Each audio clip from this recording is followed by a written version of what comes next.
Time crime stories کے ساتھ میں ہوں مہوش سہیل چوہان۔ شیخو پورہ میں ایک انتہائی افسوسناک واقعہ پیش آیا ہے جہاں دن دہاڑے ایک نوجوان کو گولیاں مار کے قتل کر دیا گیا۔ کون ہے وہ نوجوان، کیسے یہ واقعہ پیش آیا، جانتے ہیں عامر مجید سے۔ السلام علیکم عامر۔ وعلیکم السلام۔ عامر، کیا سٹوری ہے، کیسے یہ واقعہ پیش آیا، گولیاں کیوں مار کے مارا گیا؟ میں بھی آپ کے پہلے سوال کا جواب فوراً دیتا ہوں۔ اس نوجوان کا نام ہارون جاوید ہے۔ اچھا۔ اور یہ مسلم آباد کا علاقہ ہے، یہ شیخو پورہ کا ایک گاؤں کہہ سکتے ہیں ہم اس کو، وہاں پر یہ واقعہ پیش آیا ہے۔ 1 جولائی کو شام 6 بجے یہاں پر لاہور میں بھی بارش ہوئی، بالکل طوفان آیا ہوا تھا۔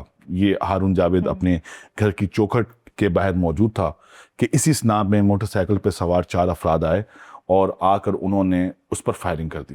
مطلب آپ نے سنا ہوگا کراچی میں ٹارگٹ کلر آتے ہیں، اسی طرح موٹر سائیکلوں پر۔ میں ایسے بہت کیسز سنے لیکن یہاں کا نہیں سنا تھا۔ شیخو پورہ کا یہ بالکل، مطلب آپ اس کو کہہ سکتے ہیں کہ ضلع شیخو پورہ ہے، شیخو پورہ میں۔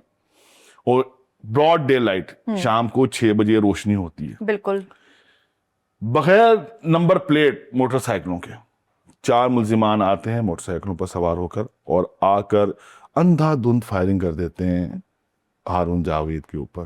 اچھا۔ علاقے والے تو سمجھتے ہیں کہ یہ ابھی طوفان آیا ہے، بجلی کڑک رہی ہوگی۔ جیسے ہی گولیوں کی تھرتھراہٹ علاقہ مکین سنتے ہیں، وہ اپنے گھروں سے باہر آتے ہیں اور دیکھتے ہیں کہ ہارون جاوید خون میں لت پت ہوتا ہے۔ عامر، کتنی گولیاں لگی تھی ہارون کو؟ ہارون کو 4 گولیاں لگتی ہیں۔ 4 گولیاں؟ اس کے بازو پر، سر پر، گردن پر 4 گولیاں اس کو لگتی ہیں۔ 1 جولائی کا یہ واقعہ ہے اور اس واقعے کا مقدمہ تھانہ صفدر آباد میں درج ہو چکا ہے۔ یہ مقدمہ الزام نمبر 583/26 بجرم میں دفعہ 302 109 34، اور اس میں جو مدعیت ہے وہ ہارون جاوید کے والد ہیں جاوید احمد، ان کی مدعیت میں یہ مقدمہ درج ہوا ہے۔ جاوید احمد نے اپنا بیان دیا ہے پولیس کو، اور اس بیان کے مطابق وہ اپنے 3 بیٹے، جن میں ہارون جاوید، طیب علی اور شمس علی شامل ہیں، کے ساتھ مل کر مسلم آباد میں ہی ان کے چچا زاد بھائی ہیں امانت علی، ان کی حویلی پر گئے ہوئے تھے۔ اچھا۔ بیسیکلی یہ اپنے گھر پہ موجود نہیں تھے، ان کی حویلی پر گئے ہوئے تھے کہ اسی دوران 2 افراد کو انہوں نے نومینیٹ کیا ہے، منیر اور ان کے بیٹے ہیں منیب۔ اچھا۔ اور اس کے علاوہ 2 افراد انہوں نے بتایا کہ نامعلوم تھے، جس طرح میں نے آپ کو بتایا کہ موٹر سائیکلوں پر سوار تھے وہ لوگ، اور جو موٹر سائیکل چلا رہے تھے وہ موٹر سائیکل پہ ہی بیٹھے رہے، اور منیر اور منیب نے نیچے اتر کے، دونوں باپ بیٹے نے ہارون جاوید پر فائرنگ کی اور فائرنگ کر کے وہاں سے فرار ہو گئے۔ جاوید احمد کا کہنا ہے کہ وہ اس وقت موجود تھے، ان کے بیٹے بھی وہاں پر موجود تھے، ان کے جو چچا زاد بھائی ہیں وہ بھی وہاں پر موجود تھے۔ انہوں نے بچانے کی کوشش کی تو ملزمان نے ان پر بھی فائرنگ کر دی، لیکن وہ خوش قسمتی سے بچ نکلے۔ ملزمان بھاگ گئے۔ جب وہ بھاگ کر پہنچے ہارون جاوید کی طرف تو وہ انتقال کر چکے تھے۔ اچھا عامر، یہ واقعہ کیوں پیش آیا؟ ایسا کیا ہوا تھا کہ ہارون کے اوپر ان کو گولیاں چلانی پڑی؟ یہ ادھوری محبت کی داستان ہے۔ کہتے ہیں نا کہ ایک چین آف انسیڈنٹس ہوتے ہیں تو کوئی بڑا انسیڈنٹ ہوتا ہے۔ بالکل۔ اس کے پیچھے کی چین کچھ ایسے ہے کہ مسلم آباد کا رہائشی تھا ہارون جاوید، اور مسلم آباد کی ہی رہائشی تھی ایک لڑکی جس کا نام زنیرہ تھا۔ دونوں کو آپس میں پیار ہو جاتا ہے اور گزشتہ سال 2025 میں دونوں شادی کر لیتے ہیں۔ اچھا، اب مسلم آباد کا علاقہ چھوٹا سا علاقہ ہے اور شادی وہ چھپ کر کرتے ہیں، اور ایسے نہیں کہ شادی کرنے کے بعد گھر چھوڑ دیتے ہیں۔ شادی کرتے ہیں، شادی کرنے کے بعد لڑکی اپنے گھر کو چلی جاتی ہے، لڑکا اپنے گھر کو چلا جاتا ہے۔ چھپ کے شادی کر کے ویسے ایسی نارملی کرتے ہیں کہ لڑکا اپنے گھر چلے جاتے ہے، لڑکی اپنے گھر چلی جاتی ہے۔ 4-5 مہینے گزر جاتے ہیں اس شادی کو کہ اسی اسنا میں ہارون جاوید کے والد جاوید احمد کو، ان کا کوئی کزن ہے ہارون جاوید کا، وہ بیرون ملک مقیم ہے، وہ فون کر کے بتاتا ہے کہ چچا جی ہوا کچھ ایسا ہے کہ ہارون نے زنیرہ سے شادی کر لی ہے، اور یہ نہ زنیرہ نے اپنے گھر پر بتایا اور نہ ہی ہارون نے اپنے گھر پر بتایا۔ ہارون جاوید کے مطابق جب ان کو پتہ چلتا ہے تو وہ بڑے پریشان ہو جاتے ہیں کہ یہ چھوٹا سا علاقہ ہے، لوگوں کو پتہ چلے گا جاوید احمد کے بیٹے نے اس طرح چھپ کر کسی لڑکی کے ساتھ شادی کر لی، تو وہ ایک شخص ہے حسن وہاں، جن کا نام انہوں نے بتایا، اس کے پاس جاتے ہیں اور اس سے کہتے ہیں کہ یار یہ اس طرح ہو گیا، اب بتائیں کرنا کیا ہے۔ تو حسن جو ہے خوش اسلوبی کے ساتھ، اب خوش اسلوبی تو ہو نہیں سکتی، ایک لڑکا لڑکی گھر والوں سے چھپ کر نکاح کر رہے ہیں، ان کے درمیان محبت ہوگی تو انہوں نے نکاح کیا نا۔ حسن سے رابطہ کرتے ہیں اور کہتے ہیں کہ کوئی اس طرح کی کوشش کی جائے کہ بدنامی نہ ہو. اچھا فیصلہ یہ ہوتا ہے کہ طلاق کروا دی جائے گی. اچھا پریشرائز کیا جاتا ہے ہارون جاوید کو, اور ہارون جاوید جو ہے فیملی کے پریشر میں آ کر زنیرہ کو ڈائیورس دے دیتا ہے. اچھا اب یہ بات پتہ چل گئی لڑکی والوں کو بھی اور لڑکے والوں کو بھی, لیکن یہ علاقے میں کسی کو پتہ نہیں چلتا. یہ اتنا سیکریٹلی یہ چیز ہوتی ہے کہ علاقے میں پتہ بھی نہیں چلتا کہ نکاح ہوا ہے, اور پتہ بھی نہیں چلتا کہ طلاق ہو گئی ہے. رواں سال فروری میں لڑکی کی شادی ہو جاتی ہے, زنیرہ کی شادی ہو جاتی ہے. ٹھیک. اور زنیرہ شادی ہونے کے بعد جو اس کا سسرال ہے وہ لاہور تھانہ باغبان پورہ کی حدود میں ہے. بات ختم ہو گئی, نکاح ہوا تھا, طلاق ہوئی, ختم ہوا, لڑکی کی دوبارہ شادی ہو گئی. لڑکی شادی ہو کر مسلم آباد سے شیخو پورہ سے وہ لاہور آ گئی. 10 جون کو رواں سال پچھلے مہینے 10 جون کو زنیرہ اپنے گھر سے بھاگ جاتی ہے. اچھا.